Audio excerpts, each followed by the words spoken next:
तो दोस्तों 2025 का बजट आ चुका है और जैसा कि हर साल होता है इस बार भी लोग अपनी अपनी अलग अलग तरह के एक्सपेक्टेशंस लेकर बैठे थे।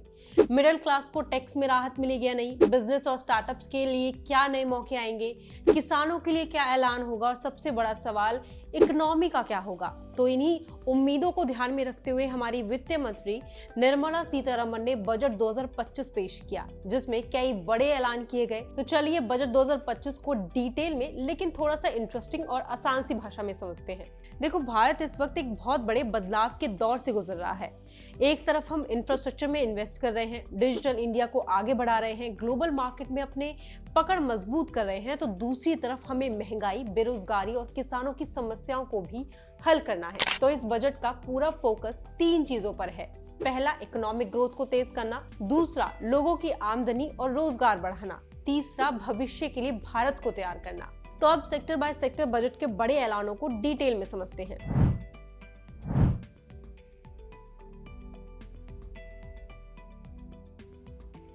जैसा कि सब जानते हैं, अगर कोई भी देश आगे बढ़ना चाहता है तो उसे सबसे पहले अपने इंफ्रास्ट्रक्चर यानी सड़कों, रेलवे, मेट्रो, एयरपोर्ट्स और ट्रांसपोर्ट सिस्टम को मजबूत करना पड़ता है और यही इस बार बजट में भी हुआ।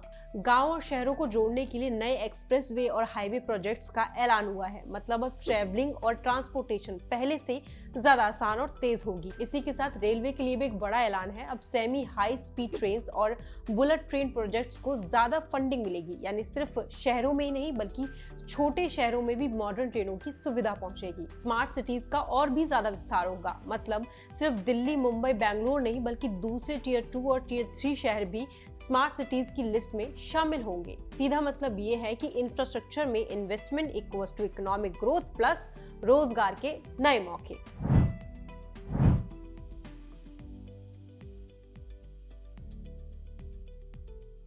अब इंडिया सिर्फ एक आईटी हब नहीं रहा बल्कि अब हम दुनिया को टेक्नोलॉजी में भी लीड कर रहे हैं, चाहे वो एआई हो, बायोटेक हो, साइबर सिक्योरिटी हो या डिजिटल फाइनेंस। इसी के साथ स्टार्टअप्स के लिए भी एक बड़ा ऐलान है। अब एआई, बायोटेक, साइबर सिक्योरिटी और स्पेस टेक्नोलॉजी जैसे सेक्टर्स में स्टार्टअप्स को टैक्स में बड़ी छूट मिलेगी। यानी अगर आपके पास कोई भी इनोवेटिव आइडिया है तो सरकार आपको फुल सपोर्ट देने के लिए तैयार है। और इस बार साइबर सिक्योरिटी पर भी ज्यादा फोकस है, क्योंकि जैसे जैसे इंडिया डिजिटल हो रहा है, ऑनलाइन फ्रॉड भी बढ़ रहे हैं। इसलिए सरकार साइबर सिक्योरिटी को और मजबूत करने के लिए बड़े बड़े इन्वेस्टमेंट्स कर रही है।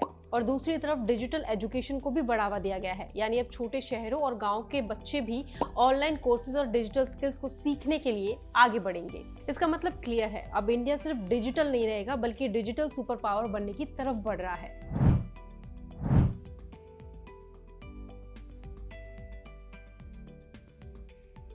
अब आता है सबसे बड़ा सवाल कि टैक्स में राहत मिली या नहीं। तो जवाब है हाँ, मिली है। इंडिविजुअल टैक्स पेयर्स के लिए अब नया सिंप्लीफाइड टैक्स स्लैब आ गया है, जिससे मिडिल क्लास पर टैक्स का बोझ थोड़ा कम होगा। हरित निवेश यानी ग्रीन इन्वेस्टमेंट्स करने वालों को भी टैक्स छूट मिलेगी। यानी अगर आप इलेक्ट्रिक व्हीकल्स, सोलर एनर्जी या ग्रीन एनर्जी में इन्वेस्ट करते हैं तो आपको एक्स्ट्रा टैक्स छूट मिलेगी। तो कुल मिलाकर मिडिल क्लास को थोड़ी राहत तो मिली है, लेकिन सरकार चाहती है कि लोग ज्यादा से ज्यादा ग्रीन फ्यूचर में इन्वेस्ट करें।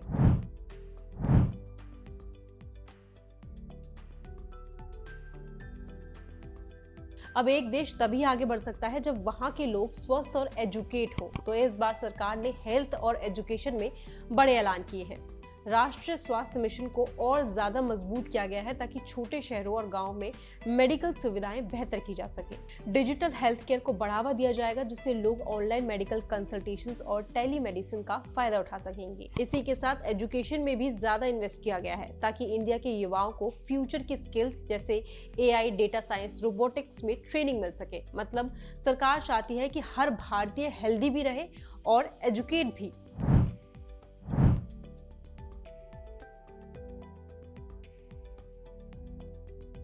क्योंकि किसान हमारे देश की रीढ़ हैं, इसलिए बजट में उनके लिए कुछ इंपॉर्टेंट अनाउंसमेंट्स हुई हैं। पीएम किसान योजना के तहत अब किसानों को डायरेक्ट इनकम सपोर्ट और ज्यादा मिलेगा। ऑर्गेनिक और सस्टेनेबल फार्मिंग को बढ़ावा दिया जाएगा, जिससे खेती और ज्यादा प्रॉफिटेबल हो। किसानों को कम ब्याज पर लोन मिलेगा, जिससे वो नई टेक्नोलॉजी और मशीनों का इस्तेमाल कर सकेंगे। मतलब है कि अब खेती भी मॉडर्न बनेगी और किसानों की आमदनी भी बढ़ेगी।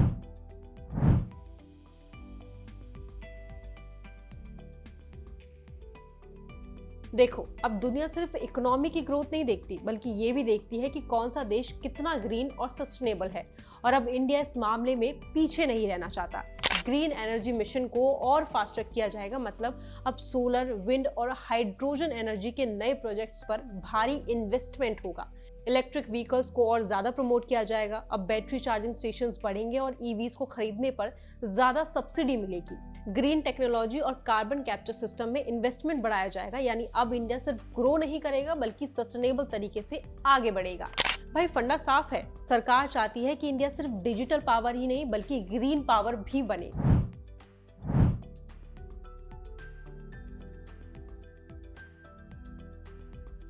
और अब सवाल यह है कि गरीबों और जरूरतमंदों के लिए इस बजट में क्या है।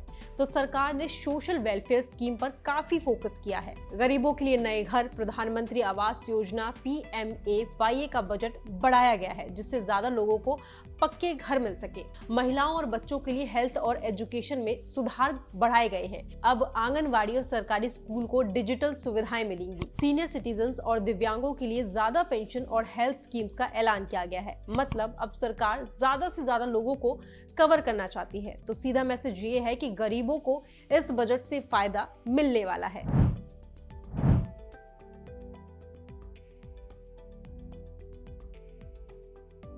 अब आते हैं MSME, micro small and medium enterprises sectors पर, क्योंकि इंडिया की इकोनॉमी में MSMEs की रीढ़ की हड्डी जैसी भूमिका है। लेकिन पिछले कुछ सालों में इस सेक्टर्स को काफी दिक्कतें झेलनी पड़ी। कोविड, महंगाई, कर्ज की दिक्कतें और डिजिटल ट्रांजैक्शन की चुनौतियां। तो सरकार ने MSMEs को बूस्ट देने के लिए कुछ बड़े ऐलान किए हैं, जैसे कि सस्ता लोन मिलेगा। सरकार ने MSMEs के लिए कम ब्याज दरों पर लोन देने का प्लान बनाया है, ताकि छोटे बिजनेस दोबारा उठ सके। अब डिजिटल MSME प्लेटफॉर्म्स को बढ़ावा मिलेगा, मतलब अब छोटे बिजनेस ऑनलाइन मार्केट प्लेस पर आसानी से एंट्री कर पाएंगे, जिससे उनका प्रोडक्ट ज्यादा लोगों तक पहुंचेगा। इसी के साथ एक्सपोर्ट करने वालों के लिए एक स्पेशल इंसेंटिव भी है, यानी अगर आप अपना बिजनेस विदेशों तक ले जाना चाहते हैं तो सरकार आपको पूरा सपोर्ट करेगी। भाई, अब छोटे बिजनेस वालों को फाइनेंशियल सिक्योरिटी और ग्रोथ का अच्छा मौका मिलेगा।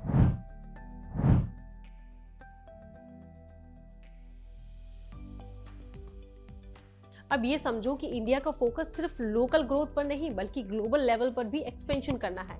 इसलिए सरकार ने विदेशी निवेश और इंटरनेशनल ट्रेड को बढ़ावा देने के लिए कुछ नए स्टेप्स लिए हैं। अब विदेशी कंपनियों को इंडिया में मैन्युफैक्चरिंग सेटअप करने के लिए और ज्यादा छूट मिलेगी, यानी इंडिया अब ग्लोबल प्रोडक्शन हब बनने की तरफ तेजी से आगे बढ़ रहा है। नई एक्सपोर्ट पॉलिसीज का ऐलान किया गया है, जिससे इंडिया के बिजनेस अब और तेजी से विदेशी बाजारों में एंट्री कर सकेंगे। डिजिटल करेंसी और फाइनेंशियल टेक्नोलॉजी को प्रमोट करने के लिए नए नियम लागू किए गए हैं। डिजिटल करेंसी और फाइनेंशियल टेक्नोलॉजी को प्रमोट करने के लिए नए नियम लागू किए गए हैं। मतलब अब ग्लोबल ट्रेड और भी आसान होगा। सीधा मतलब यह है कि इंडिया अब सिर्फ बड़ा बाजार नहीं रहेगा बल्कि ग्लोबल इन्वेस्टमेंट हब बनने की तरफ आगे बढ़ रहा है। अब मैं अगर आपको पूरा बजट एक लाइन में समझाऊं तो सरकार इस बार दो चीजें करना चाहती है। पहली, इंडिया को इकोनॉमिक सुपर पावर बनाना। दूसरा, इंडिया को ग्रीन और सस्टेनेबल फ्यूचर की तरफ ले जाना। इन शॉर्ट, इंफ्रास्ट्रक्चर को बूस्ट मिला ताकि इकोनॉमी और तेजी से बढ़े। डिजिटल इंडिया और स्टार्टअप्स को प्रमोट किया गया ताकि इंडिया टेक्नोलॉजी में आगे रहे। MSME और बिजनेस को नया जोश देने के लिए सस्ता लोन और एक्सपोर्ट इंसेंटिव दिया गया। ग्रीन एनर्जी और EVs को बढ़ावा दिया गया ताकि इंडिया क्लाइमेट फ्रेंडली बन सके। गरीबों, जरूरतमंदों के लिए हेल्थ, एजुकेशन और सोशल वेलफेयर स्कीम को मजबूत किया गया है। अब देखने वाली बात यह है कि सरकार की ये घोषणाएं जमीन पर कब और कैसे लागू होती है।